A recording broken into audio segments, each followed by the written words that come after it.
Hello again, welcome to another edition of Crop Life Retail Week. Paul Schrimpf here with Eric Sfiligoj. And it was an interesting week for us internally. We had an awards kind of an awards thing, which was Well, we nice talked internally. for a whole week on company policy, and all you remember are the awards. Yes, okay, fine. because I won one. But that's but no, we had a whole week where we kind of pull aside and as content and artists and everybody kind of get together and figure out how to best improve what we're doing in the future. And it was a good day, and get to see all the branch offices come in and talk, and it's like any other kind of business meeting, and but good stuff. So that was a good day. Okay. But so I know there's a few things going on in the universe you wanted to cover. Well, yeah, actually, we found out this week they had released a list of the folks who were going to be staying and leaving with the Bayer-Monsanto merger. Paul, now coming to its conclusion, hopefully here by July 1.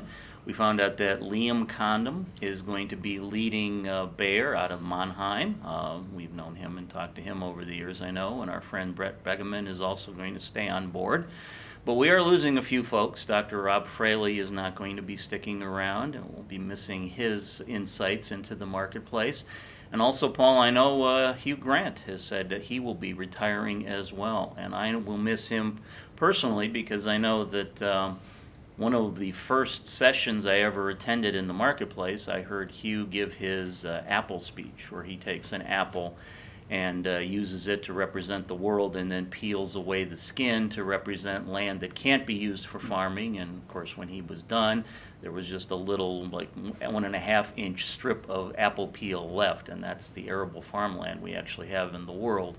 So I will miss those kind of demonstrations. I suppose I'll have to maybe come up with, as I give talks, some way to maim oranges or lemons, perhaps.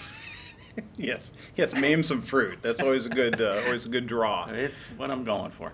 So yeah, and on the same note, I was seeing some tweets come in, and there's a picture of him and Hugh with Rob Fraley talking, and it was Rob actually tweeting it. So I did send a direct message tweet out to Rob offering, or asking if we could possibly interview him. And Rob, I haven't heard back from you, so anytime you want to send a note back via Twitter and let us know if we can talk to you, and you can tell us all the secrets and things that happen behind the scenes of Monsanto and share all kinds of cool stories. I'm sure you'll want to do that.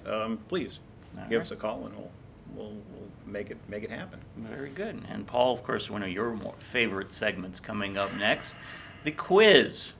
So I'm going to hit you with a date. Tell me why you think it's special. April 23rd. April 23rd. 2018, I made. Okay, so it's not my anniversary of my wife's birthday, so it can only matter so much. So what is it? Well, besides being the 10th birthday of my son, that was also the date, the last time that China has purchased soybeans from the U.S. growers at this point. It's been a little over 3 weeks since China has bought any U.S. soybeans. They're anticipating, perhaps with the tariff wars coming on, that there may be some trouble. So Chinese buyers are staying away from U.S. grown soybean at this point. So, Paul, yeah, it's been 3 weeks since we've seen any movement on that front.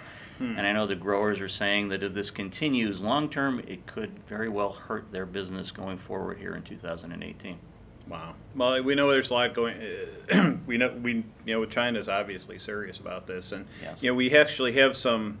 One of the things that we got to do was talk to some of the folks that we're bringing on board. We have a new group in Mexico. It's a joint venture that we formed. That's going to be doing work in Mexico. We also have hired someone who's lived in country in China, Victoria, who's going to be working with us on our agribusiness group, and she's going to be going to China regularly and bringing back news. And it's great to have someone with native language skills, yes, who knows the culture, who's going to bring that information back to us. And she was telling us about how nationalistic China has really become, and how they're really internalizing a lot of what they want to do. So it's, those movements are serious and going to continue, and things that we're going to be watching. Yeah, so we'll have to be following this as things progress.